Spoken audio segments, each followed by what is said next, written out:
Ассаламу алейкум, урматтуу мусулман бир туугандар. Биз адаттагыдай ушу экинчи күнү дайыма шамдан кийин коюлган тасаввуф боюнча сабагыбызды окуйбуз. Тасаввуф дегенде бул адип ахлак, динибизде бул тарикат жолу же тасаввуф жолу десе, же илму сулук, же илму таския, илму тасаввуф деп айтылат. Бул динибиздин 3-чү багыты болгон адип ахлакты үйрөткөн илим болуп эсептелет. Ошондон мунул китепте имам Шаарани деген алым ушул алым оолиялардын өмүр баянын, алардын турмушта кандай бир кырдаалга туш болсо ошол кырдаалдан кантип чыккандыгын баяндаган. Өзү негизи сахабалардын жашоосу, өткөндө да айтканбыз. Сахабалардын жашоосу, табииндердин жашоосу, салаф солихиндердин жашоосу, ошонун катарында алым оолиялардын көзгө баскан, мисалы Зиннуни Мисриге окшогон, Хасан Басриге окшогон, ушундай бир Суфян Сауриге окшогон, ушуга окшогон улуу заттардын өмүр жолу биз үчүн өрнөк болот. Жана булардан биз таалим тарбия алышыбыз керек. Ошондуктан бул китептер жүздөгөн ушуга окшогон маанидеги китептер жазылган жана нечендеген тарыхтагы чоң алым, оолиялар, такыба заттар, Кудайдын сүйүүсүнө туш болгон заттар ушулардын өмүр баянын окуп, ошолордон жукканда адам баласы эмне нерсени көп окуса ошону жугат экен. Детектив окусаң ошондой болуп баштайсың, роман окусаң ошондой болуп баштайсың. Ал эми ушул алым оолиялардын өмүр жолун окуп үйрөнсөң, ошол Куранды сүйүп, хадисти сүйүп, динди сүйүп, дин жолунда жүргөндөрдү сүйгө болгон махабатты күчөтөт экен да. Ошондон бул китептерде көрүнгөн алымдын ар кайсы абалда кандай ситуациядан, кандай кырдаалдан кантип чыккандыгы баяндалат. Мына азыркы бүгүнкү темада ыклас маселеси. Биз туугандар окуган намазыбыз менен кутула албайбыз, ыклас болбосо. Туткан орозобуз менен кутула албайбыз, ыклас болбосо. Кылган садакаң же зекетиң кабыл болбойт, ыклас болбосо. Демек, бүт бардык нерсе ыкласка байланыштуу экен. Жада калса мына жерде отурганда дагы ыклас менен Алланын ыраазылыгы үчүн ушу бир акыретиме бир пайдалуу нерсени угуп калайын деп отурса, анда бул отуруш сиз үчүн пайда болот. Эгерде ошол жерде кайсы бир деңгээлде ниет башка боло турган болчу болсо, анда ошо ниетине жараша соо болот. Жөн эле убакыт өткөрөйүн деп отурса, убакыт өтөт. Жөн эле сынап отурса, сыны менен деле убакыт өтүп кетет. Бирок ошондуктан шариятыбызда Аллах Таала бардык нерседе ыкласты парз кылган да. Ошондон ыкласы жок амалдан Аллахым өзү сактасын. Мына бул жакта ошол салаф солихиндердин ыкласы кандай болгон.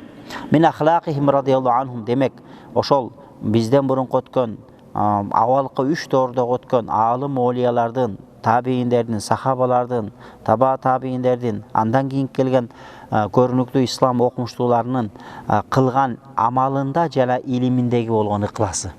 Илимде деле ыклас болуш керек экен да.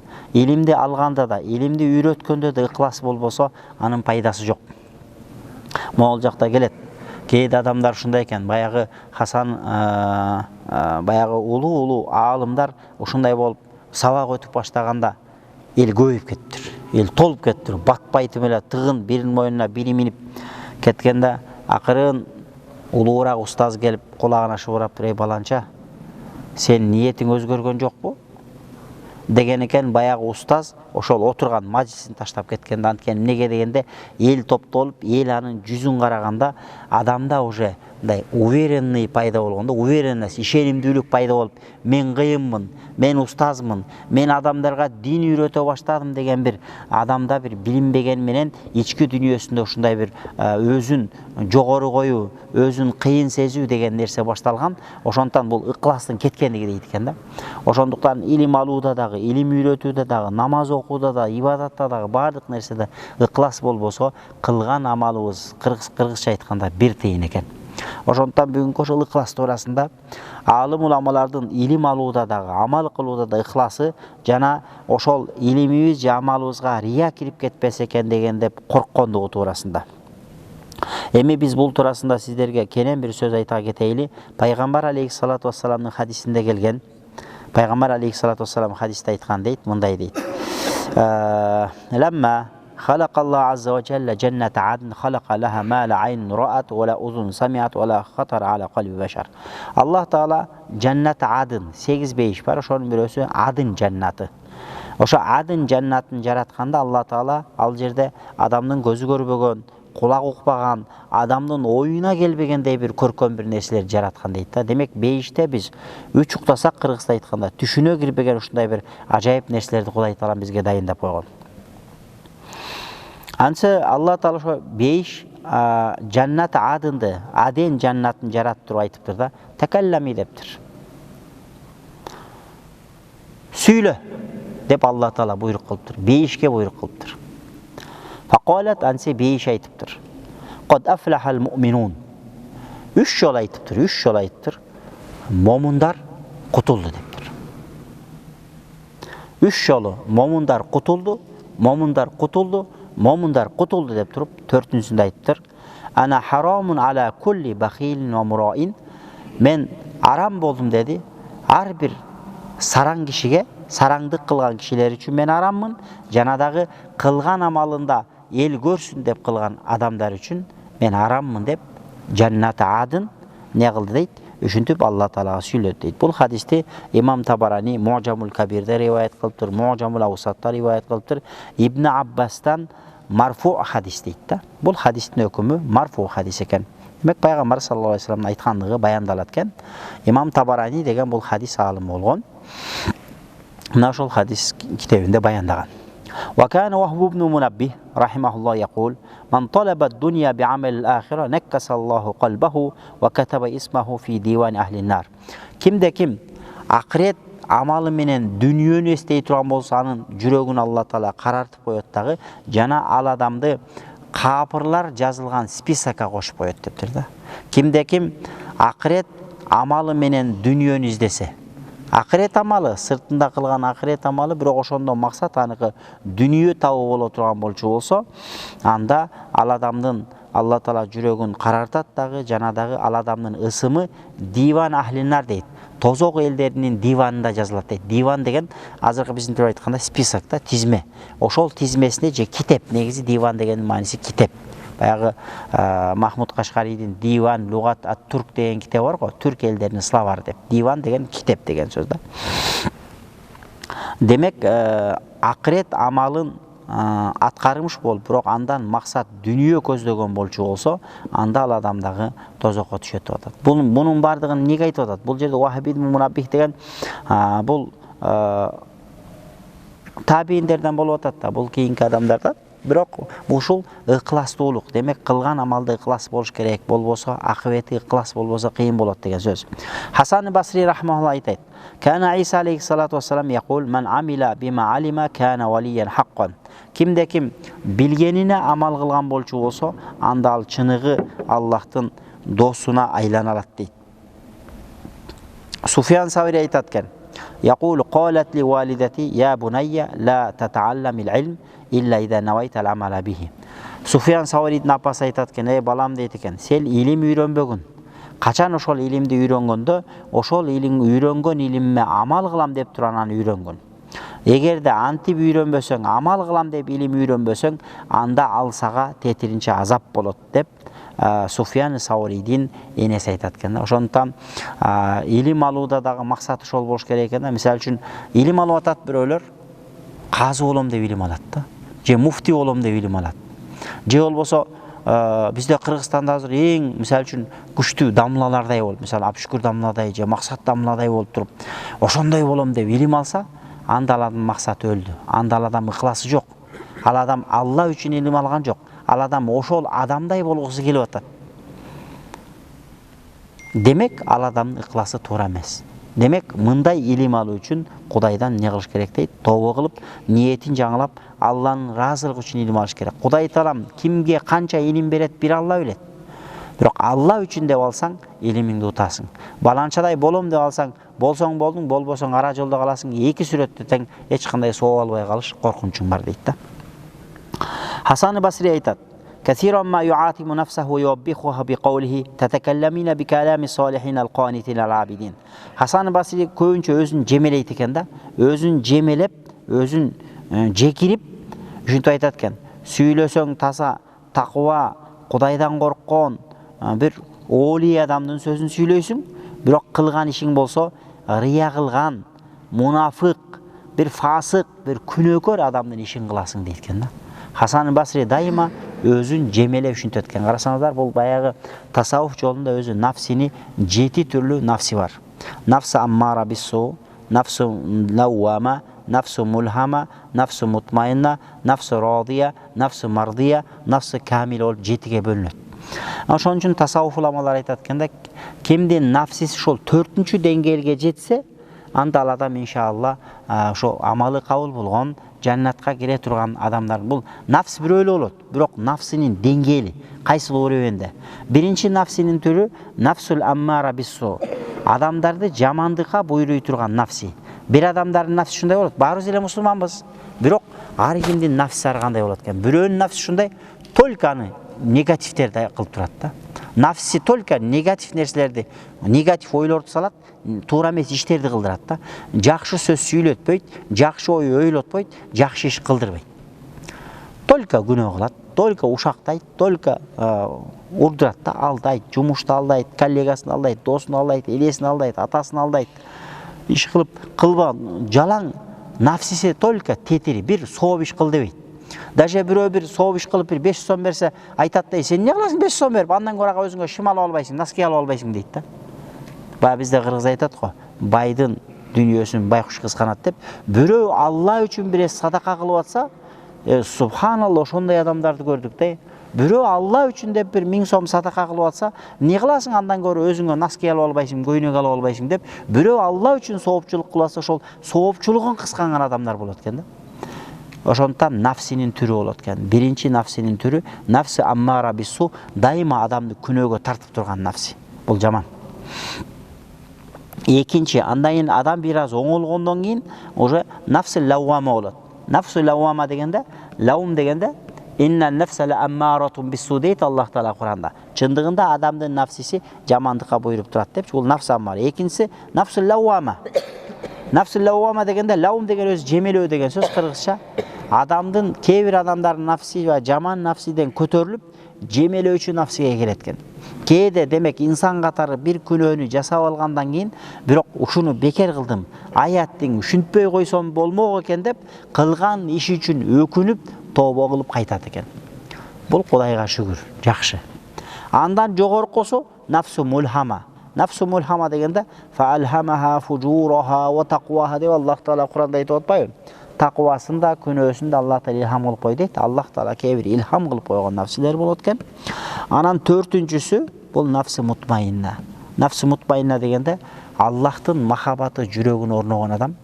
Ал үчүн дүнүйө астын үстүн болуп кетсе дагы бир тегиз да. Дүнүйө астын үстүн болуп кетсе да бир тегиз. Бирөө сөксө да реакция кылбайт, бирөө мактаса да сүйүнбөйт. Биз ушундайбыз да, эгерде бир ишти кылсаң, бирөө мактап аркаңдан жакшы сөз айтса, кыдыңдадыңбы? Демек, кыдыңдап сүйүнүп атасыңбы? Демек, амалыңда ыклас болбоду. Алла үчүн болбоду. Же болбосо бир сооп иш кылдың. Бирөө келип туруп аркаңан сөз айтса, ага кыжырланып ачууң келдиби? Анда ыклас болбойт дейт да. Демек, ыклас качан болот? Ыклас ушундай өлүк адамдай болуп калышың керек да. Сени бирөө мактаса да, жамандаса да, эч кандай реакция бербей, Алла үчүн кылдым болду.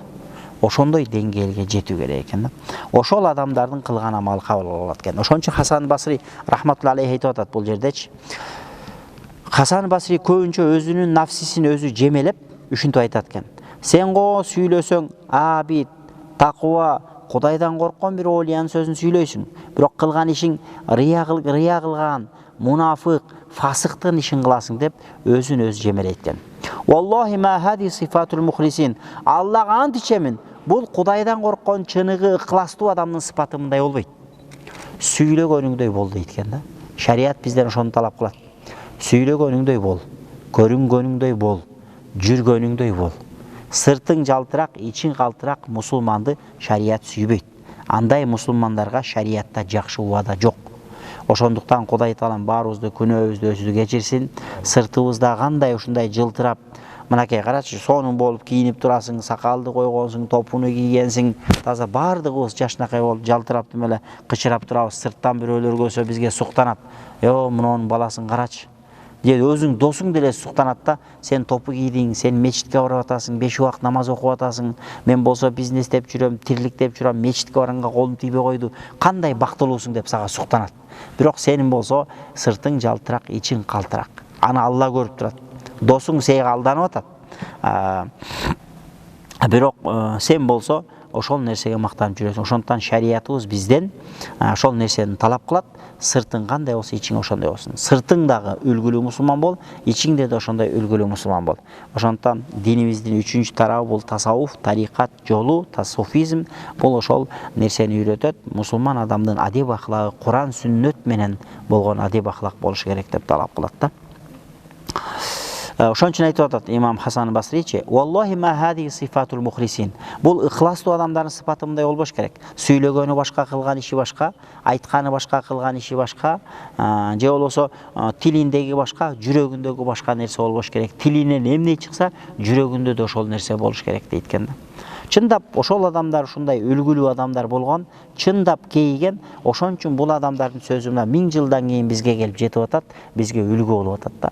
Чындап бактылуу адамдар, субханалла. Кана Фудайл ибн Ияд рахималлаху якул: "Ман лам якун фи амали акяс мин сахир ваqa фи рия." Кимде ким кылып жаткан амалында сыйкырчыдан да зирек болсун дейт да. Демек сыйкыр жасап атканда кичикей ката кетирди, сыйкыр ишке ашпай калат да. Ошол сыяктуу бул амал кылып атканда адам сыйкырчыдан да этият болсун дейт. Болбосо кылып аткан амалына рия аралашып кетет дейт. Рия деген сөз бул эл көрсүн, эл айтсын, же элдин мактоосу, же элдин ага берген алкышына сүйүнүүсү, ушуга окшогон нерселер. Демек, бул адам баласы ушундай экен да, кээде намаз окуйсуң, рия жок деп ойлойсуң, бирок рия уже курчап калган да сени. Ал амалыңдан сооп деле жок. Адам өзү ошол нерсени байкабай калат экен да. Ошондуктан бул намаз окуганда, орозо кармаганда, ибадат кылганда, садака бергенде, зекет бергенде колдон келишинче жашырып кылган жакшы экен да. Мисалы үчүн садака бердиңби? Жаныңда бир 2-3 адам турабы? Чөнтөгүңөн чыгарып садака бердиңби? Обязательно рия болду дейт. Анткени сен садака берип атасың, оюңда жакшы кылып атасың, бирок ошол жерде өзүңдүн досторуң сени беш колдой билет.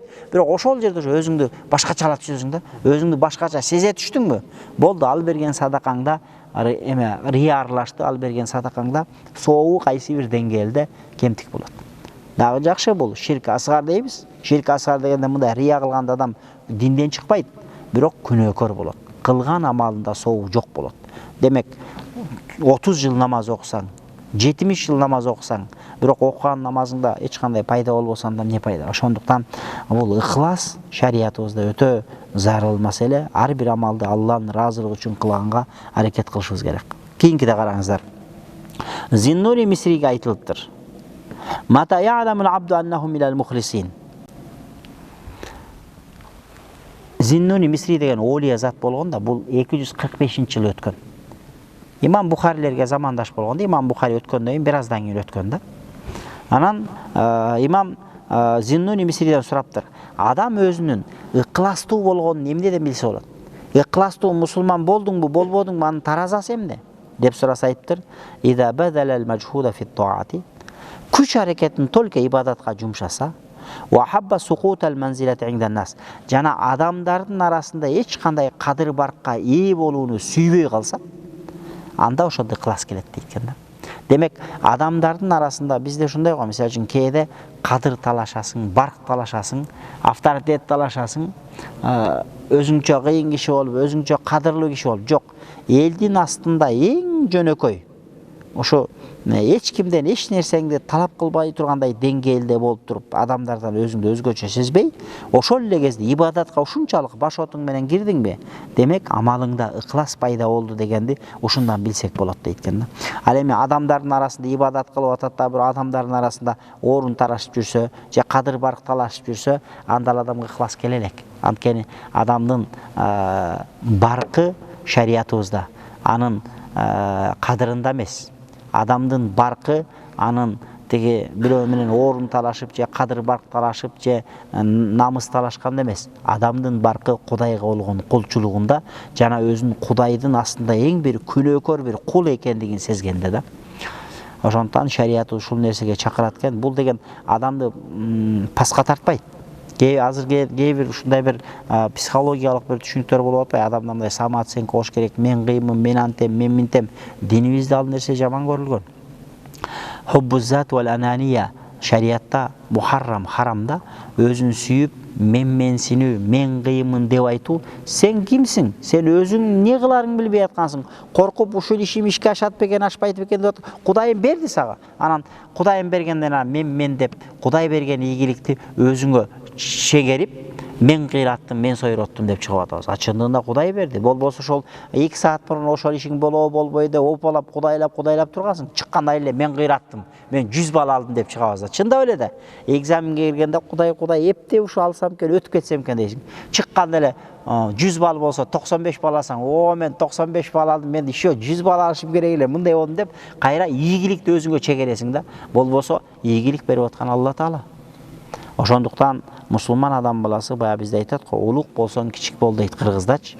Пайгамбар саллаллаху алейхи вассалам айтат: "Мен тавадаа лиллахи рафаахуллах." Кимде ким Алла үчүн өзүн жупууну кичипейил ала турган болчу болсо, Аллах Тааланын астында анын кадыры бийик болот деди. Ошондуктан мына ушундай болуш керек дейт. Андан кийин وكان محمد بن المنكدر رحمه الله يقول: أحب للإخوان أن يظهر أحدهم الصمت الحسن بالليل فإنها أشرف من صمت النهار لأنه في النهار يراه الناس deyt. وفي الليل يكون لرب العالمين. Адам дейт, мен адамдардан каалайт элем дейт, Мухаммад ибн Мункадир деген чоң улуу зат. Мен досторуман каалайт элем. Ушу жакшы көрүнүштү, жакшы мындай такыва адамдын көрүнүшүн түнкүсүн кылса деп каалайт элем. Анткени күндүзгү кылынган амалдар аны адамдар көрөт. Күндүз сен мисалы үчүн жашнакай кийинип, өзүңчө бир такыва, бир дин менен жашаган адамдын кейпин көрсөтүп атасың. Бирок адамдар көрүп атат. Демек кайсы бир деңгээлде сенин ниетиңе рия аралашып атат. Кыласаң ошону кечинде кыл. Анткени кечинде, түндө кылсаң ал чындап Алла үчүн болот. Элдин астына селде чалынып чыктың. Oyun кетип атат да, эч ким селде кийбесе, өзүң эле единственный селде кийип турсаң, oyun кетет да. А бирок үйдө эч ким жокта селде кийип туруп намаз окусаң, чындап такыбалык, чындап пайгамбардын сүннөтүн амал кылып атасың. Азыркы кезде бизде кайсы бир деңгээлде селде деген сүннөт өлгөн сүннөт болуп калды да. Өлүк сүннөт болуп калды. Эч кимибиз селде кийбейбиз. Молдолордун баары бу молдолордун баарына бу калпак кийиш селденин ордун басып калгандай болуп калды да. Болбосо биздин Кыргызда эле молдолордун баары калпак кийип кетти. Болбосо өңгө кийбесе кийбесин, бирок молдакелер селде кийсек жарашат эле. Ушуну адатка айландырышыбыз керек эле да. Анткени бул селде чындап пайгамбарыбыздан келаткан, алым уламалардан калган сүннөт болуп эсептелет. Калпакты кыргыз бир туугандарыбыз кие берсин, таксырларыбыз кие берсин, бирок молдолор, молдо катары милициялар өздөрүнүн жана башында мындай фуражки дейби, фуражкисин кийет экен. Врачтар өздөрүнүн жана башында чепчигин кийет экен. Ар ким өзүнүн баш кийимин кийет экен да. Молдолордун да баш кийими чын-чынына келгенде ошол болуш керек. Мына жерде молдо отурат, чачты жазып койгон, же молдо экенин, же башка экенин билбейсиң да. Өзү бул молдо булчу. Ушундай болуп атат. Молдолор менен башканы ажырата албай калдык. Болбосо ушул нерселерге, ана ошону айтат да, самтил хасан дегенде жакшы чырайды, мындай келишкен чырайыңды, жүзүңдү, молдолук же мусулмандык жүзүңдү күндүз көрсөтпөй, түнкүсүн көрсөт. Түнкүсүн кылсаң Алла үчүн болот, күндүз кылсаң ал эл үчүн болот, рия болуп калат дейт. Юнус ибн Убайд деген адамга бир жолу айтылыптыр. Хал раайта ахадан я'малу би амали Хасан аль-Басри? Bir adam сұраптыр да, Юнус ибн Убайд деген адамдан, Хасан ибн-Басри сыяктуу амал кылган бир таква адамды көрө алдыңбы десе айтат экен. Валлахи ма раайту ман якул би каулихи, фа кайфа ара ман я'малу би амалихи. Аллага ант ичип айтамын. Анын кылган амалын кылмак турсун, ал сүйлөгөн сөздү сүйлөгөн адамдарды таппай калдык азыркы заманда деген экен да. О Хасан ибн-Басри деген бул имам Азамдан улуу. Хасан ибн-Басри имам Азамдан улуу да. Улуу табииндерден, имам Азам рахматуллахи алейхи кичүү табииндерден да. Бул улуу табииндерден. Ошол Хасан ибн-Басридин учурунда ушундай адамдар таппай калдык дейт. Ал эми андан 1400 жылдан кийин биздин заманда мындай адамдар жок эсе да. Кана вa'духу юбкил кулуб. Анткени Хасан ибн-Басридин сүйлөгөн сөзү жүрөктөрдү ыйлатат эле. Ал эми башка адамдардын сүйлөгөн сөзү көздөрдү ыйлатат эле дейт да. Демек башка аалымдар сүйлөсө адамдын көзү ыйлайт, көздөн жаш чыгарат. Ал эми Хасан Басри рахматулла алейхи сүйлөсө адамдын жүрөгү тилине тургандай бир сөздөрдү айтат эле дейт да. Яхи ибн Муаздан сураптыр. Адам баласы качан ыкластуу боло алат десе айтып атат. Ида сара хулукуху ка хулукур радиъ. Бала адамдын мүнөзү жаш бала кыял болуп калыш керек. Баланын мүнөзүндөй болуп калса, ла юбали ман мадахаху ва замма. Мактаганды же жамандаганды көңүл бөлбөй калыш керек дейт да. Бирөө мактаса дагы көңүл бөлбөш керек, жамандаса дагы ачуусу келбей, бирөө мактаса ага сүйүнбөстөн ушу жаш бала сымал болуп калыш керек. Жаш бала мактап атасыңбы, сөгүп атасыңбы, тилдеп атасыңбы иши жок да, чай деп эле көгөрө берет да. Эмчек эмем деп элечи. Мактап атасыңбы, сөгүп атасыңбы, эмчек берсең болду дагы. Өлүп кет деп берсең деле эмет, кагалайын деп эмчегиңди салсаң деле эмет да. Ошол сыяктуу чыныгы ыкластуу адам качан болот десе, ушу жаш бала, эмчек эмген бала сыяктуу болуш керек. Роди дегенде эмчек эмгенди айтат. Эмчектеги баласы мал болуш керек дейт да. Сөккөн адам, тилдеген адам менен иши жок. Баарына бирдей. Окот кан Абу Саиб ида таракаху букаун фи симаа Кур'ан ва хадис ау нахви залик юсрифу иля табассум. Абу Саиб деген улуу зат болгон экен. Бул адам Кур'ан же хадис же бир уаз угуп ыйлагысы келгенде сразу өзүн алаксытып ыйлабайт экен да. Анткени элдин астында отурганда ыйлагысы келип ыйлап жиберсе, кайсы бир деңгээлде ошол ыйыма рия аралашып калбасын. Ел мени бул кыйын экен, мунун жүрөгү укмуш экен, бул жүрөгү тилинип эле ыкластуу экен, бул ыйлаганын көрдү, бул ыкластуу экен деп адамдар айтып калбасын деп, кайра көкүрөгүндөгү ыкласын жашырып, ошол күлүп же башка нерсеге алаксып кетет экен да. Абу Абдиллах ал-Антоки деген аалым айтат: "Иза кан яумул кыяма, кала Аллаху лил мураи." Кыямат күнү болгондо Алла Таала бул дүйнөдө рия кылып, рия деген эл көрсүн үчүн амал кылса, айтат экен: "Сен ошол амалыңды ким үчүн кылсаң, ошондон соогун ал." Ошол сени менен сапта отурган адамдар үчүн кылдың беле? Ошол адамдардан соогун ал. Ошо ооз ачканда, ошо ооз ачкан адамдарга рия кылсын үчүн эметтиң беле? Ошолордон соогун ал. Куранды окуганда ошол жердегилер супер окуйт экен, кыйын окуйт экен, үн укмуш экен деп ниет кылып окудуң беле? Бар, соогун ошолордон ал дейт экен да. Алла сактасын.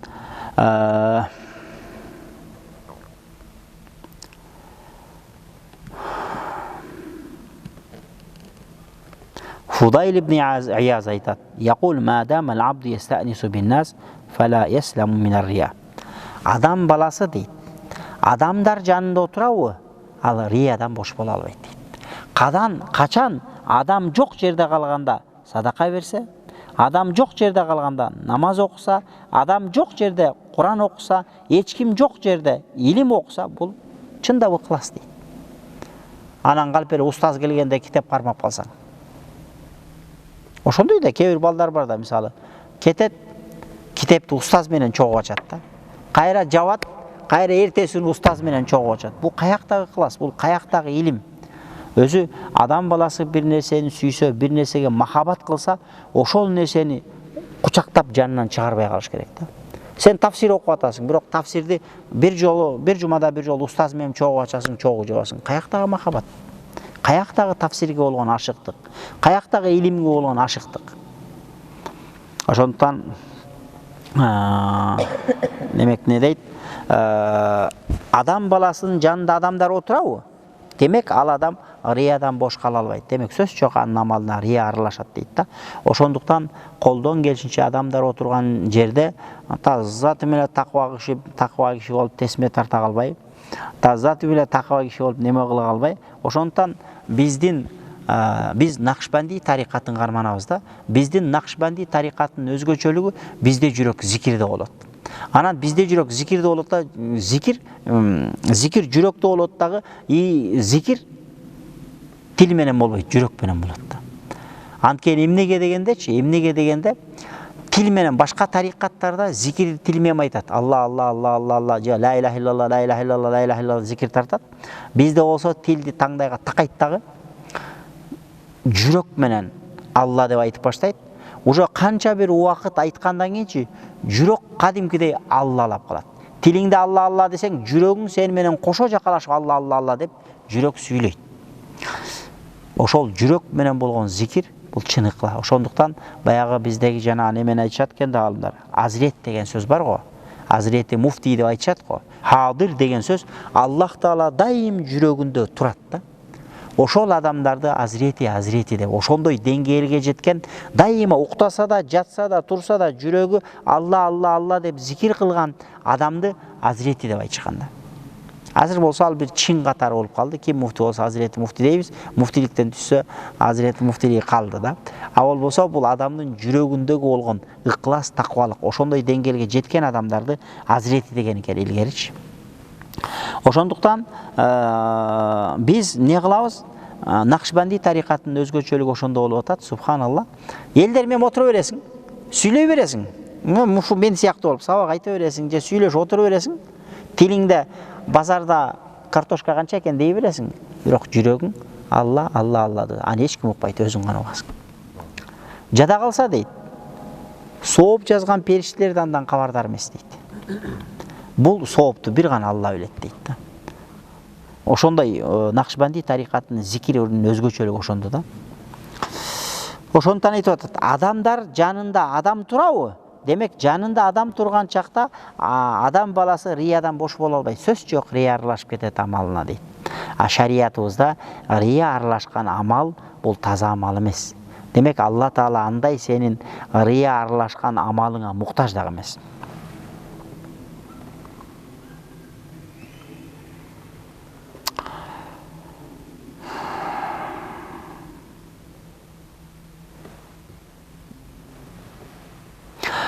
Мындай дейт, неме дейт, Ияс ибн Муавия, Ибрахим ат-Тайми экөө бир тууган экен, дос экен. Анан бири-бирин эч качан мактабайт экен да. Карасаң, адамдар кээде биз бири-бирибизди мактайбыз го, достор бири-бирибизди мактайбыз, о ал андай, ал мындай деп. Бири-бирин мактабайт экен. Антса айтат экен, бул мактоо акыреттин соогун кемитет дейт экен. Эгерде мен азыр досумду азыр мактасам, демек ал ала турган жазасын бул дүйнөдө алды, акыретте соого кем болуп калат. Ошон үчүн мен аны мактабайм. Лучше бул дүйнөдө мактоо алгандан көрө, бул дүйнөдө сыйлыгын алгандан көрө, ошол сыйлыкты акыретте алсын дейт экен. Ушунчалык деңгээлде, субханалла. من طلب الإخلاص في أعماله الظاهرة وهو يلاحظ الخلق بقلبه فقد رام المحال لأن الإخلاص مع القلب الذي به حياته والرياء يميته дейт. Бул деле жанагы маанидеги ошол сөз болду.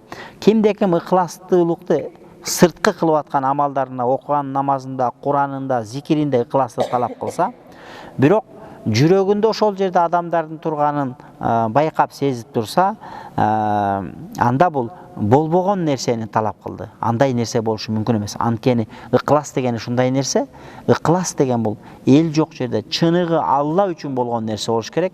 Ал эми бул тегерегиндеги адамдарды эсепке алып, булар мага карап атат, мен зикир тартканымды көрүп атат деп бир аз ой кеттиби? Болду, ал амалда ыклас не болду дейт? Кетти дейт. Юсеф ибн Асбат деген айтат: "Ма хасабту нафси qattu illa zahara li annani mura'in khalis." Мен дейт, ар качан өзүмдү эсептеп, өзүм отчет берип кылган амалдарымды карап келсем дейт, бүт кылган амалымда мен рия кылган экенмин дейт да. Мен өзүм отчет берем дейт, карайм дейт. Ар бир кылган амалымда бир Кудай үчүн деп кылган амалымды таппадым дейт. Бүт барында эл көрсүн, эл айсын. Кылган садакам, чындап эле карап көрсөңөр, кылган садакаңдагы чындап, жакшылап, изилдеп келсең, нар жагында баланча садака кылдым. Таза болбосо, ошо садака кылган жерде эч ким жок болсо деле, барып алып айтасың, мен ага садака кылгам. Мен 5 сом садака кылгам деп айтасың да. Болду уже, рия болду. Ошондуктан бул сооп иштерде ушундай экен да. Сооп иштерде күнөөңдү кандай жашырсаң, сообуңду да ошондой жашыра алсаң, анда иншалла кабыл болду.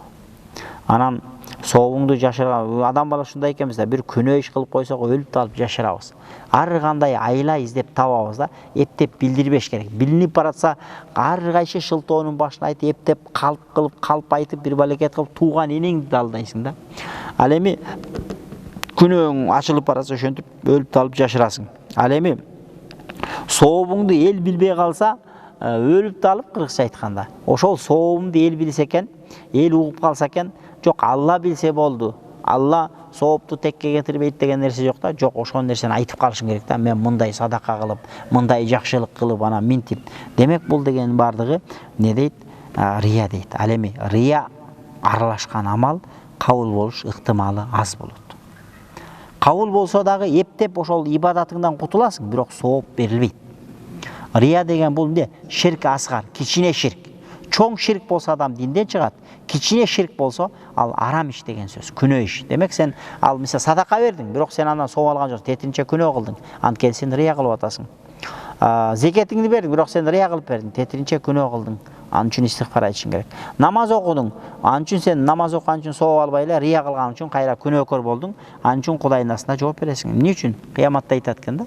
Жанагынтип ошон үчүн намазда дуа кылып атпайлы? Вала тадриб биха вужухана. Эй Аллахым, ушул окулган намазыбызды кыяматка жүзүбүзгө ура көрбө деп. Анткени кыяматта ошо Алла үчүн окулбаган намаз тытылган кийимдин кейпинде болуп адам бетине чабылат экен. Эме сенин окуган намазың депчи. Ошон үчүн Алла Таала биздин рия кылып окуган, эл көрсүн, эл мактасын деп окуган намазыбыздан, туткан орозобузга муктаж эмес Алла Таала. Ошон үчүн бардык амалда ыклас талап кылат. Ошондуктан бул тарикат жолунда, тасаввуф жолунда, суфизм жолунда эң негизги амалдардын бири бул ыклас болуп эсептелет да. Буну фикh үйрөтпөйт. Буну акыйда үйрөтпөйт. Ар бир илимдин өзүнүн кызматы бар. Мен көп айтам го, көз доктур сенин көзүңдү дарылайт, ал сенин тишиңди дарылай албайт. Тиш доктур сенин кулагыңды же көзүңдү дарылай албайт. Акыйда илиминин өзүнүн кызматы бар. Фикh илиминин өзүнүн кызматы бар. Тафсир илиминин өзүнүн кызматы бар. Хадис илиминин өзүнүн кызматы бар. Бирок ошол илимдердин бүт бардыгы айланып келип үчөөнө каталат. Акыйдага, фикхка, тасаввуфка деп ахлак. Тафсир дагы, хадис дагы, кайсы илимдер болсун, бүт бардыгы ушуга каталат. Хасан Басри айтат: "Ман замба нафсаху фил мала фақат мадахаха, ва залика мин аламат рия." Хасан Басри субханалла ажайып инсан болгон экен, чоң олия болгон да. Эл арасында өзүн өзү паска уруп, "Койчу, биз эч кимбиз, биз ким элек, биз жөн эле бир жүргөн бир махлукбуз, биз эч ким эмеспиз, биз астагфирулла, биз эч кимбиз" деди. Өзүн жасалма паска уруп. Ал жалганчы дейт. Бул риянын белгиси дейт. Элдин астында калып, "Ой, биз эч кимбиз, эчтекеме, ой, Алла разы болсун, биз эч кимбиз, биз ушундай деп атабы?" Бирок тилинде ошонткөнү менен көкүрөгүндө эмне бар нар жагында? Ошол айткан адамга гыдың этип сүйүнүп атабы? Демек бул рия дейт. Бул риянын белгиси. Ошондуктан эл арасында өзүңдү паска албай эле кой. Сени ким өзүңдү паскал жасалма. Бул жасалма болуп атат да, жасалма кичпейилдүүлүк. Шариатта жасалма кичпейилдүүлүктү кабылдабайт. Алла Таалага сенин чистый пейилиң керек. Чын ыкласың керек. Сенин жасалма кичпейилдүүлүгүң шариат Алла Таалага кереги жок. Ошондуктан кичпейил болсоң жасалма болбо. Чистый болду. Ошон үчүн айтып бул жерде. Кимде ким эл астында отуруп өзүн калп эле паска алса, "Ой, мен эч киммин, мен кичекей эле кишимин" десе, фақат мадаха, ошол сөзү менен "мен кичекей эле кишимин" деп өзүн көтөрүп атат дейт да. Ва залика мин аламатин нифак, бул дагы ошол рия. Риянын белгиси. Бул рия кылып атат бул адам дейт. Ибн Саммак деген алым айтат экен. "Лау аннал мураи би'илмихи ва амалихи ахбаран нас бима фи дамирихи ламакатуху ва сафаху aqlahu" дейт. Эгерде ошол илими жана амалы менен рия кылган адам илимин рия кылып берет, амалы менен да рия кылат, ошол жүрөгүндөгү риясын эгерде элге ачыктап туруп айтып бергенде, элдин бардыгы аны сөгө тургандай деңгээлдеги эле адам дейт да. Чындап кээде ушундай да, кээде Кудай андан сактасын амалыңа рия аралашып кетет. Кээде амалыңа эл көрсүн, эл айтсын деген нерселер аралашып кетет. Бул уже адамдардан бир сөгүш уга тургандай эле нерсе дейт да. Алла Таала андай нерсени кабыл кылбайт дейт. Ибрахим Адхам деген олия зат болгон, ал адам айтат: "Ла тасал ахака ан сиямихи." Сен бирөөнү намаз окудуңбу, орозо кармадыңбы деп сураба дейт. Же болбосо сен биринчи, төртүнчү күн орозо кармайсың деп сураба дейт. Эгерде ооба орозо кармайм десе, уже рия дейт. Карасаң, "Ла тасал ахака ан сиямихи." Мұсылман бір туғаныңды сен 1-4 күн ораза қармайсың ба? Же нафил ораза қармап атасың ба? Шауалдың 6 күндік оразасын қармап атасың деп сұрава. Анткен ал егерде, ова мен оразамын десе, нафсisi қуанып атады. Ова мен оразамын дейді. Сен қоқыстан сұрап қалдың да. Сен оразасың десе, ал деле күткен емес. Бірақ сүйініп кетеді да. Оразамын дейді дағы. О, мен ораза екенін білді деп тұр, сүйініш пайда болды. Уже рия. Вайын қол ана қойры сайым хазинат нафсу. Ал эми ораза емес екен болса, уялып қалады дейді. Екеуісі тең рияның аламаты. Екеуісі тең. Уялып қалса да бұл рияның аламаты. Анткені Құдайдан уялған жоқ, бұл оша адамдан уялып атады. Екеуі тең рия дейді. Офи далика фадихатун. Фадихатул масул, ошол суралған адам шерменде болып атады. Ова деп жооп берсе де шерменде болгон дейт, жоқ деп жооп берсе де шерменде болгон дейт. Жанадағы ошол суроочу адам, ошол адамдын авретин көргөн сыяктуу болуп калат дейт да. Адамдын авретин көргөндө көчүгүң ачылып калса уят да. Элдин астында турсаң, кокустан эле көчүгүң ачылып калса, элдин барына кантип карайсың? Ошол бойдон келбейсиң, кетесиң үйүңө.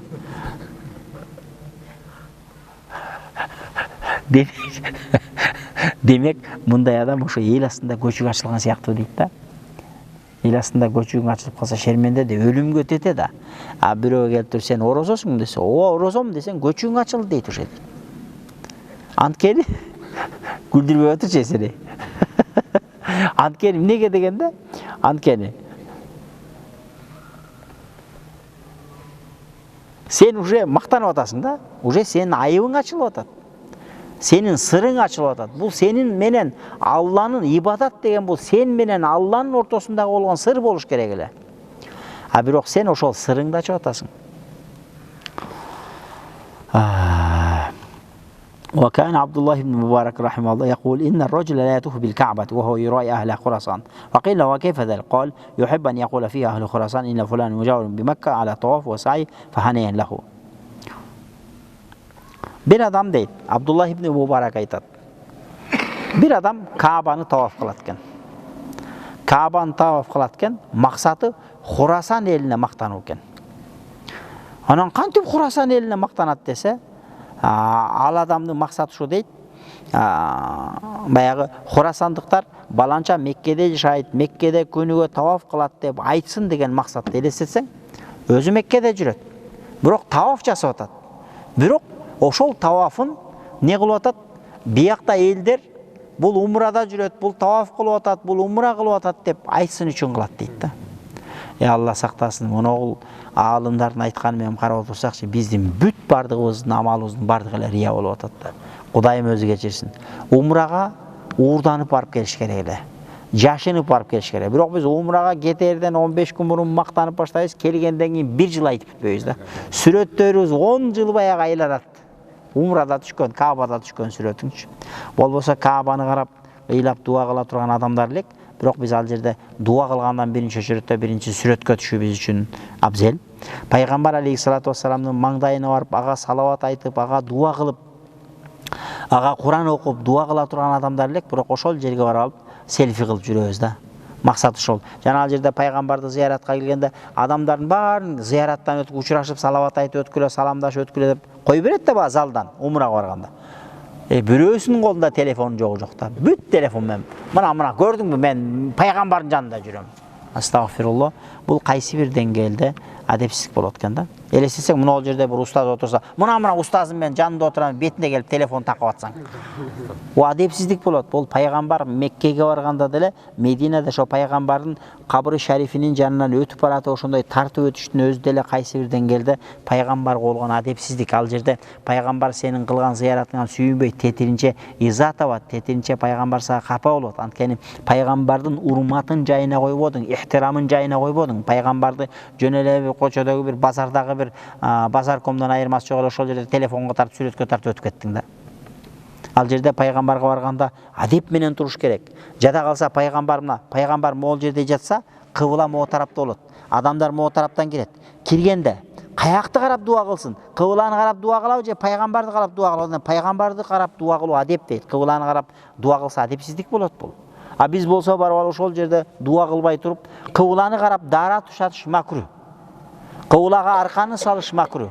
А бирок пайгамбардын жанына келгенде кыбыланы карайбыз же пайгамбарды карайбыз, пайгамбарды карайбыз дейт. Анткени пайгамбар бул адам атанын тиги кыбласы болгон дейт. Демек, ошол жерге барып пайгамбарга келип салам айтып, салават айтып, дуа кылган ордуна ал жерге келип селфи кылып отурсаң, албетте пайгамбар макруh болот. Бизде умрага баргандардын бүт бардыгы эле макруh кылып атат. 90% макруh кылат. Ал жерге барып өкүрүп бакырат, пайгамбардын жанында Аллах Таала Куранда айтат: "Ла тарфу асватакум фаука саутин наби". Пайгамбардын добушунан катуу үнүңөрдү көтөрбөгүлө дейт да. Пайгамбардын үнүнөн катуу, пайгамбар сүйлөп атса, пайгамбардын үнүнөн ашып түшүп бирөө жарымдын сүйлөшү бул адепсиздик болгон, арам болгон. А пайгамбар алейхиссалату вассаламдын урматы тирүү кезинде кандай урматташ парз болсо, пайгамбарыбыз өткөндөн кийин да ошондой урматташ парз болот.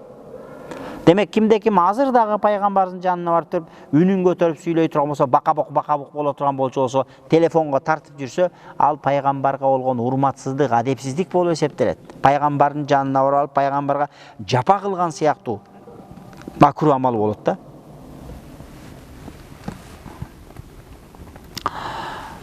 Ошондой экен. Карасаң, мына жерде сонун айтканда, адамдар ушу Меккеде туруп алып Хурасандыктарга рия кылат дейт да. Хурасандыктарга азыркыдай телефон жок, Хурасан көрө тургандай. Кантип десе, бул тиякта туруп алып таваф кылат, бирок максаты Хурасандыктар мени Меккеде жашап атат, ошол жакта күнүгө умра кылып атат деп айтсын деп ниет кылат экен да. Болду, бул рия дейт. Аллахым өз сактасын. كان الفضيل بن عياض رحمه الله يقول: أدركنا الناس وهم يراؤون بما يعملون فصاروا الآن يراؤون بما لا يعملون. Карасаң, Фудайл ибн Ияд деген чоң улуу зат өткөн олия. Бул адам айтат: "Биз адамдарды көргөнбүз. Амал кылып, кылган амалын көрсөтүп мактанат эле" дейт. Рия кылат эле дейт. Азыр адамдар ушундай болуп калды. Кылбаган нерсесин көрсөтүп, мен кылдым деп мактанат дейт да. Мурун бирөө мечит салып, мен мечит салдым деп рия кылып мактанат экен. Мейли кайсы бир деңгээлде кылып коюп мактанып атат. Ал эми азыр бирөө бар, мечит салбайт, бирок салбаган нерсесин мен салдым дейт да. Азыр бир мечит бүтсө, кожоюну көп. Тиги деле мен бүтүргөм дейт, бу деле мен бүтүргөм дейт, кимиси бүтүргөнүн билбейсиң да. Ошондуктан мурун адамдар кылып коюп рия кылса, азыр кылбастан туруп эле уялбай эле кылбаган нерсесин кылдым деп айта турган деңгээлге жетти дейт. Ошол кезде ошондой болгон экен.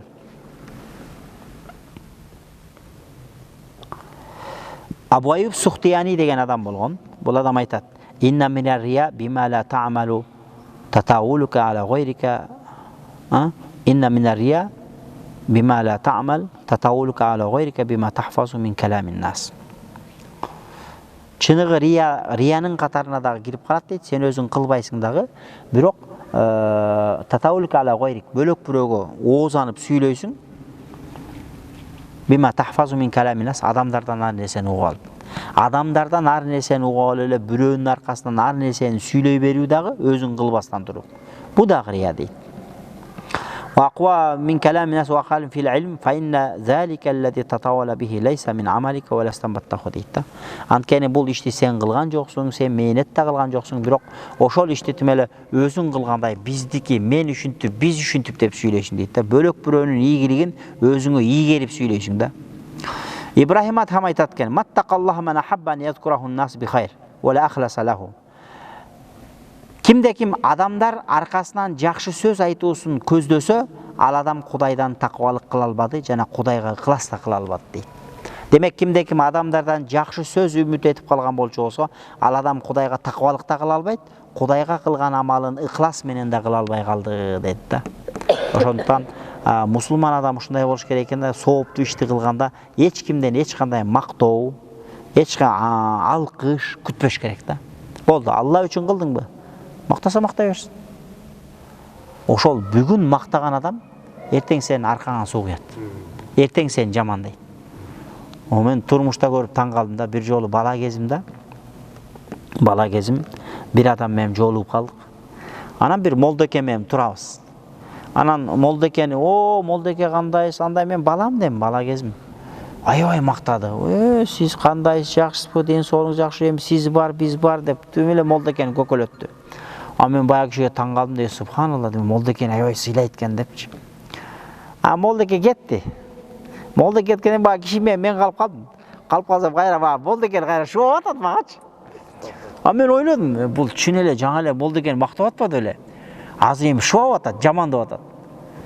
Бул мени сынап атабы, чындап эле ушундай пикирдеби? Мен үчүн азыр да загадка да. Ошондо ошол киши баягы молда экен мага шыбаганда, андан 5 мүнөт мурун чогуу үчөөбүз турдук, мактаган. Басып кетер менен аны шыбады да, мени мактады кайрачы. Ошон үчүн арабтарда ушундай сөз бар экен. Man namma lak namma aleyk.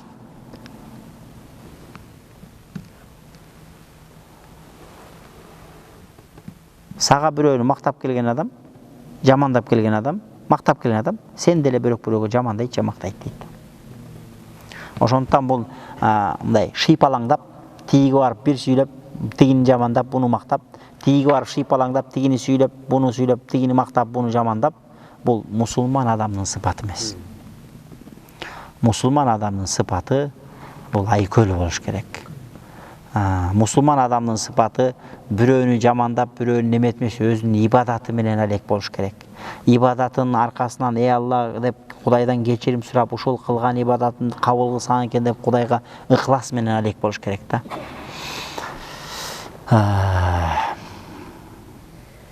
Экрим айтат экен рахималлах, якул аксиру минан нияти салихати фа инна рия ла yadkhulu фи ния. Ниетиңер доңдогула. Анткени ниет түздөлсө, ниет түз болгон амалга рия аралаша албайт экен. Көрдүңүзбү? Ниетти түздөшүбүз керек экен. Ар бир нерсени кылып атканда ниетти колдон келишинче түздөшүбүз керек. Анткени ниет түз болсо, анда ал нерсеге рия аралаша албайт экен. Демек, рияны тосуунун бир жолу экен да, ниет оңдош керек. Ниетиң канчалык оңдолдубу? Демек, ыхлас болду. Ыхлас болгондо рия аралашпайт дейт. Абдуллах ибн Аббас радыйаллаху анху айтат экен, хадисте келет экен да. La yahtaju shay'un min furu'il islam ila niyyatin ba'da ikhtiyari sahibihi ad-dukhula fil islam дейт. Мындай деп атат да, бул эми биздин ханафи мазхабка да бир далил болуп атат. Адам баласы ислам динине киргенден кийин кээ бир амалдарды өткөрүүдө, аткарууда ниетке муктаждыгы жок деп атат экен да. Мисалы үчүн исламга кирдиңби? Болду. Ниет кылсаң соогу көп болот, бирок ниет кылбасаң деле амалдар аткарыла берет. Бизде ошондой да, мисалы үчүн бизде дарат мисалы. Келдиң дагы жөн эле дарат алып койдуң. Сооп болот. Бирок дарат алам деп ниет кылсаң, соогу көбүрөөк болот. Ошон үчүн Пайгамбар саллаллаху алейхи вассалам хадисте айтат, эгерде ким ниети жок дарат алса, жууган мүчөлөрү гана таза болот дейт. Ниет кылып туруп дарат алса, бүт денеси таза болду болуп шариатта өкүм берилет дейт. Эми хадистерде ошондой келет. Абу Сулайман Дарани деген улуу зат өткөн экен, ал адам айтат экен. Kullu amal ya'malu mu'min min a'mal islam ma lam tahdurhu fihi niyyatun va niyya fa niyyatul islam tujzi'uhu дейт. Кайсы бир мусулман бир исламдагы бир сооп амалды кылса, ошол сооп амалды кылса, бирок ошол сооп амалды кылып атып, ниет кыла албай калган болсо, ошол исламга киргендеги мен мусулманмын деген ниети жетиштүү деген риваятта айтат экен да. Демек, бунун бардыгы ошол биздин мына айтып атат бул. Ва фи залика тaqwiyatun lil Hanafiya дейт. Бунун бардыгы биздин Ханафи мазхабка далил дейт да. Ханафи мазхабта мисалы үчүн башка мазхабтарда, кээ бир мазхабтарда ушундай да, мисалы күнүгө кечинде орозо тутам деп ниет кылышың керек. Кокус түндө орозо тутам деп ниет кылбасаң, эртең менен оозуңду сухурлукка турбай уктап калдың, биротоло баамдатка турдуң дейли мисалы. Болду, орозоң орозо эмес дейт да. Биздин Ханафи мазхабта ошол айдын башында ошо орозо Рамадан айы келди, Рамадан айы орозо кармайм дедиңби? Ошол орозо менен 30 күн тутуп берсең болот дейт да. Ушул айтылган хадистерде кайсы бир деңгээлде Ханафи мазхабына далил болуп берип атат дейт да. Албетте күнүгө ниет кылуу бул сооптуу. Бирок болбосо башында ошол ниет кылдыңбы, ошонун өзү жетиштүү болот деп атат. Ва кана Нуайм ибн Хаммад рахимахуллах якул дарбу захри бисият ахвану алейна мина нияти салиха дейт. Дайыма таза ниет кылып жүрүүдөн караганда, таза ниет кылууга караганда, андан көрү тиги кылыч менен жоңго камчы жеген жеңилирээк дейт да. Бирөө сени кылыч менен жоңго камчы сабап сени жазалаганы жеңилирээк болот, кайра-кайра ниетти түздöштөн дейт. ниетти түздө ушунчалык оор деп атат да. Демек карачы, чоң-чоң оолиялар, аалымдар ниетти түздөөдө ушунчалык запкы чеккен, кыйналган да. Булар ошентип ниетин оңдоп отуруп, жеңип отуруп, Алланын ыраазылыгына жеткен да. Демек бу окшогон нерселердин баары биз үчүн үлгү да. Муногул адамдардын баары чоң-чоң исламда өткөн, чоң-чоң аалым, оолия заттар болгон. Булар биз үчүн үлгү. Демек ушулар ушундай мээлет кылып, ушундай курбандык кылып, анан Алланын ыраазылыгына жеткен, ыйман менен жан таслим кылган. Демек биз да ушуларды окуп, үйрөнүп, ушулардын жолун жолдошубуз керек да. Анткени биз мусулмандар ушул пайгамбардан калган аалым оолиялардын жолун жолдоого милдеттүүбүз.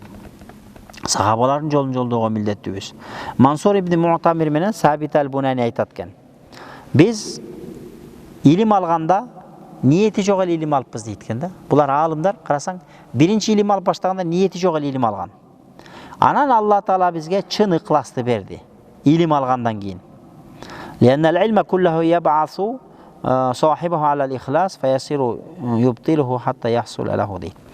Яктубу. Анткени илим деген ушундай экен дейт. Илим адамга ыкылас берет, анан адам ошентип ыкыласка келет дейт экен да. Демек биз биринчи илим алып баштаганда дейт, ниети жок эле ушу илим алат десе эле эл катары алып жөнөппүз дейт да. Кийин илим алгандан кийин биз ыкылас керек экенин түшүндүк, ошентип ыкыласка көчтүк деген экен да. Ошондон кайсы бир деңгээлде чындап эле элдин баары эле мисалы үчүн элдин баары эле шариятты беш колдой билип, буну кылыш керек, буну кылбаш керек, ыкылас керек, анан ниет керек деп эле баарын билип кетпейт дейт да. Башында кээде мына илим алган, илим алып баштаганда ниеттин экенин деле билбеппиз дейт. Кийин Алла Таала бизге ыкылас берди, анан кийин ошентип илимди алдык ыкылас менен. Анан ошентип жетчү нерсебизге жеттик дейт экен да. Ошондон иншалла эч качан кеч эмес, дайыма өзүбүздүн ошол ыкыласыбызды, ниетибизди оңдошубуз керек. Анткени ыкылассыз, таза, тунук, ниетсиз кылган амалдардын бардыгы бир тыйын. Ошон үчүн намазыңда, орозуңда пайдасы тийбейт эгерде ыкылас менен болбосо. Кана Хасан аль-Басри рахмаллах, духулул жаннати, духул ахли жаннати ва ахли нар фихима якуну бил амал, ва хулудун фиха якуну бин ният. Карасаң, тозоктогулардын, бейиштегилердин тозокулардын тозокко кирүүсү, бейиштегилердин бейишке кирүүсү кылган амалына жараша болот дейт. Ал эми түбөлүктө калуусу, капырлардын тозокто түбөлүктө калуусу, мусулмандардын бейиште түбөлүктө калуусу ниетине жараша болот дейт. Амалына жараша бейишке кирет дейт, бирок ниетине жараша бейиште түбөлүктө калат. Амалына жараша тозокко кирет дейт, бирок ниетине жараша тозокто түбөлүк калышы мүмкүн деп Хасан аль-Басри рахматуллахи алейхи айтып атат экен да. Ва кана Абу Дауд ат-Таялиси يقول ينبغي للعالم إذا حرر كتابا أن يكون قصده بذلك نصرة الدين لا مدحه بين الأقران لحسن تأليف. Карасаң, Абу Дауд Таялиси деген улуу зат айтып атат. Эгерде бир алым китеп жазса, китеби сонун чыгыптыр деген максат болбош керек. Эл мактап, о, баланча китеп жазыптыр, Куран которуптур, хадис жазыптыр, о, бунун китеби укмуш чыгыптыр деп эл макташ болбош керек. Максаты Аллахтын динине жардам. Kitap kotorдуңбу? Allah'ın dinine jardam деген ниетте котор дейт. Kitap жаздыңбы? Allah'ın dinine, пайгамбардын dinine jardam деген ниетте жазыш керек дейт. Анан кийин о укмуш жазылып туруп, вообще укмуш экен, андай китеп жок экен, ой укмуш деп өзүнүн жанындагы башка молдолордун же башка аалымдардын мактаганын күтүп жазса, анда ал китебинде ошол аалымдын жазган китеби бул ыхлас мейли рыя менен аткарылган амал болуп калат дейт да. Демек рыя менен аткарылып калат.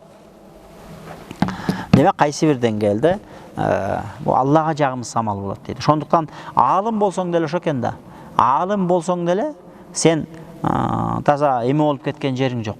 Ошондуктан аалымдар деле ар бир кылган амалында ниетин оңдоп турушу керек болот экен. Фудайл ибн Ияд айтат экен. إذا كان يسأل الصادقين عن صدقهم مثل إسماعيل وعيسى عليهما السلام فكيف بالكاذبين من أمثالنا дейт. Карасаң, бул жерде ушундай айтып атат экен да, мына сыддыктар кыяматта Аллага болгон чынчылдыгынан мындай да, сыдык деген маселе бар экен шариятыбызда, өзгөчө тасаввуфта ошол сыдыкка каралат экен да. Сыдыктык дегенде мындай орусча айтканда верныйлык. Динге, шариятка ушундай мусулман адам верный болуш керек экен да, эч качан сатпаш керек да. Пайгамбарлар ошол сыддыктардын башында турат. Сыддык деген ошо шариатка верный болгон, ишенимдүү болгон, эч качан сатпаган адамдар да.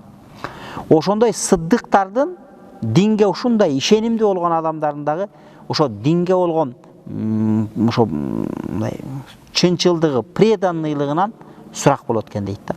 Анан ошондой Исмаил алейхиссаламга окшогон, Иса пайгамбарга окшогон пайгамбарлардан ошолордон ошондой сурак болуп аткан болчу болсо, анда бизге окшогон жалганчылар кантип дейт да.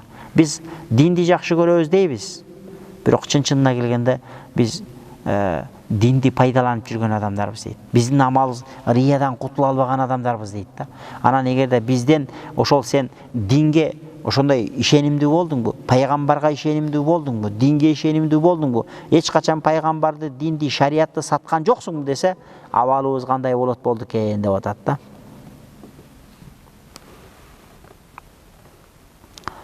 Азирети Али айтат экен, рия кылган адамдын белгиси үчөө дейт экен да. Азирети Али радиаллаху анху айтат экен, рия кылган адамдын амалында эл көрсүн, эл айтсын деп, эл мактасын үчүн кылган адамдын белгиси үчөө болот. Яксал ида кан вахтаху. Жалгыз болсо окпойт дейт. Эл менен келсе тарай окуйт, жалгыз болсо окпойт да. Бул уже рия дейт да. Эл менен болсо намаз окуйт, жалгыз болсо окпойт. Бул уже точно рия да. Эл менен болсо Куран окуп калат, эл жок болсо вообще Куран ачпайт. Эл бар жерде кылып, эл жок жерде кылбай атабы? Значит, бул рия. Ва юсанни лавафил жалисан. Жана нафил ибадаттарды отуруп окуган адам. Карасаң бизде кайсы бир деңгээлде баягы нафил ибадат негизи баягы шариятыбызда рухсат берилет, бул харам эмес. Бирок нафил ибадаттарды отуруп окуп калуу кайсы бир деңгээлде риянын бир элементтери болуп калышы мүмкүн, этият болуш керек деп атат да.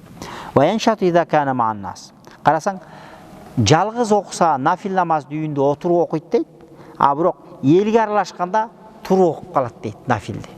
Үйүндө жалгыз нафил намаз окуса, шариатта рухсат деп отуруп алып окуй берет дейт. А бирок эл менен чогуу нафил намаз окуганда отуруп окуйт дейт да, туруп окуйт дейт. Демек бул уже рия дейт.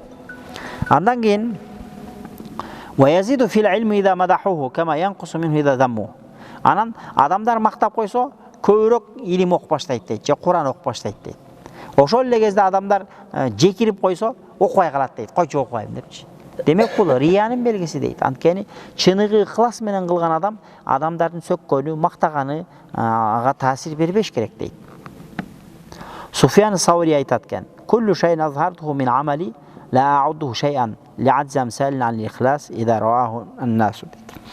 Мен кылган амалдарымдын бардыгы, мен аткарган амалдарым, ибадаттарымдын бардыгын мен эч нерсе деп эсептей албайм.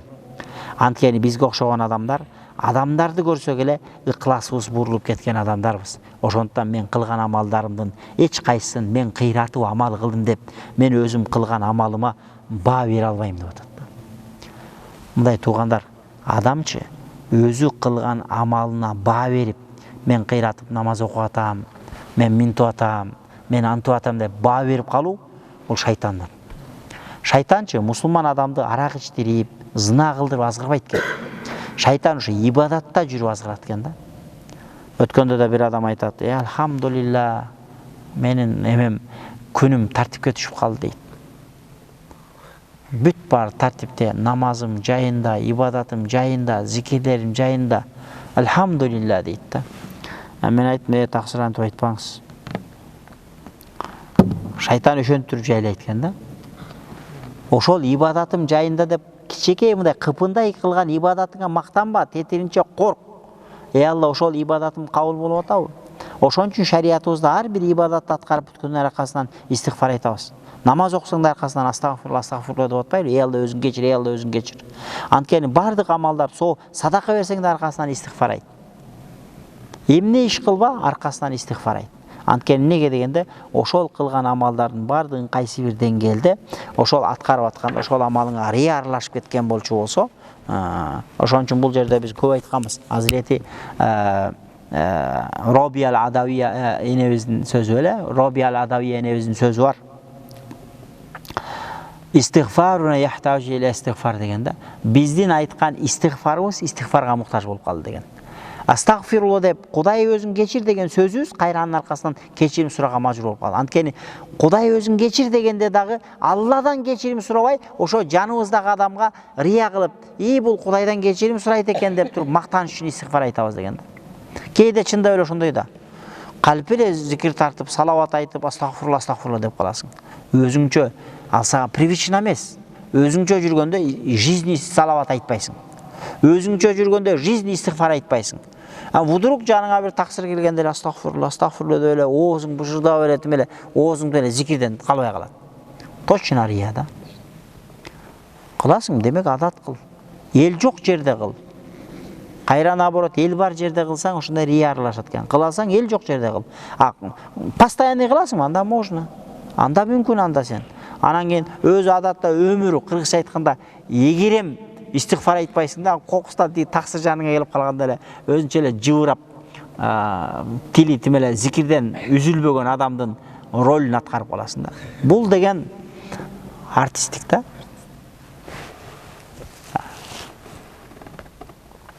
Ошон үчүн Суфиян Саури айтып атат: "Мен кылган амалымдын эч кимисин мен кыйраттым деп баа бере албайм. Анткени бизге окшогон алсыздар адам көрсө сөз жок, амалыбызга рия аралашып кетет да" деп Азирети Суфиян Саури рахматулла алейхи айтып атат.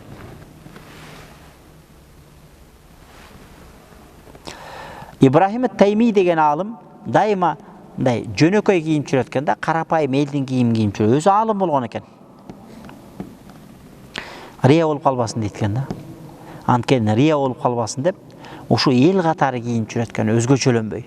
Эл аны тааныбайт экен, только ошо өзүнө окшогон аалымдар, достору, жакындары, сырдаштары тааныбаса, карапайым эле аны көрсө, бир таксир деп эле кетип калат экен. Азыр бизде наоборот да, кээ бир таксырлар ушундай кийинип алган, туруп месте беребей дейсиң да, алып экен депчи.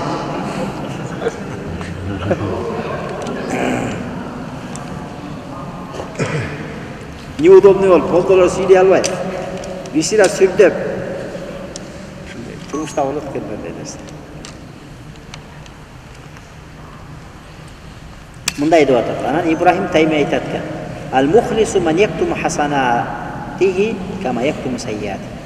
Чыныгы ыкыластуу адам сооп иштерин жаап жашырат, катат. Күнөөлөрүн жаап жашырат.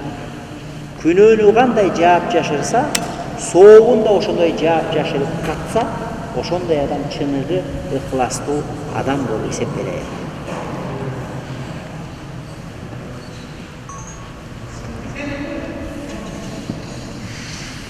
Андан кийинки Суфиян Саури айтат экен: "Колла алимун такаббара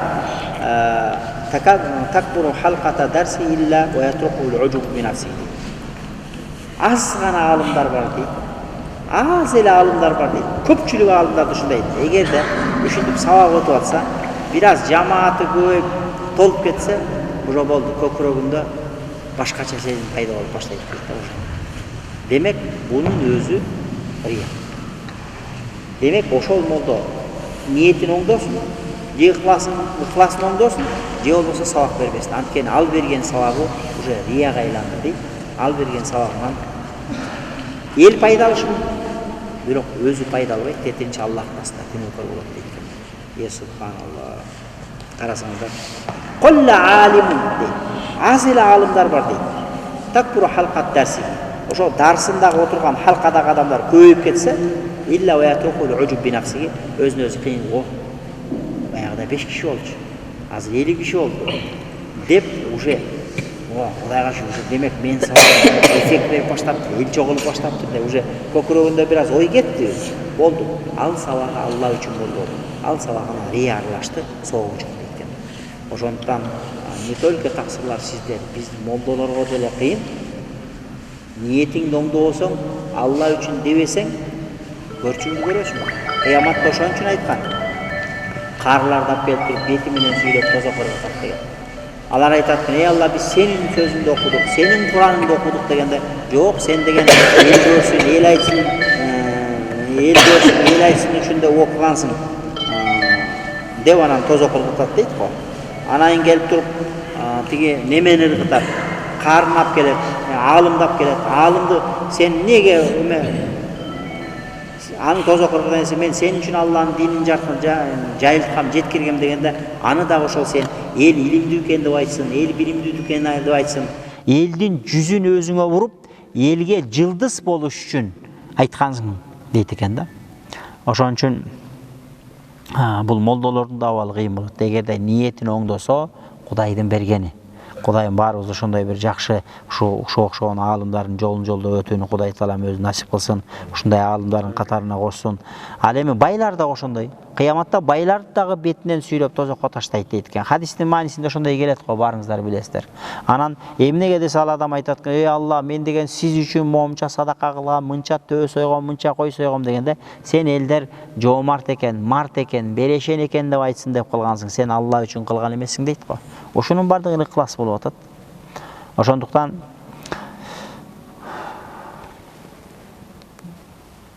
бу жерде азан кечирээк айтылат окшойт да. Андан кийин وقد مر الحسن البصري على طاووس رحمه الله وهو يملي الحديث في الحرم في حلقة كبيرة. Bir жолу Hasan Basri Tovus деген алым болгон, табииндерден. Табииндерден Tovus жанынан өтүп бараттыр. Tovus адамдарга хадис айтып жаткан экен. Меккеде дейт. Эл толтура экен дейт. Ана Hasan Basri Tovus'un жанына келип, акырын кулагына шыбыраптыр. İn kanat nafsuka tu'jibuka faqum min hadal majlis. Адамдар толуп кетти дан кулагына шыбыраптыр. Эгерде адам толуп кетти деп нафсиңде бир нерсе болуп аткан болчу болсо, анда ордунан туруп кет деген экен.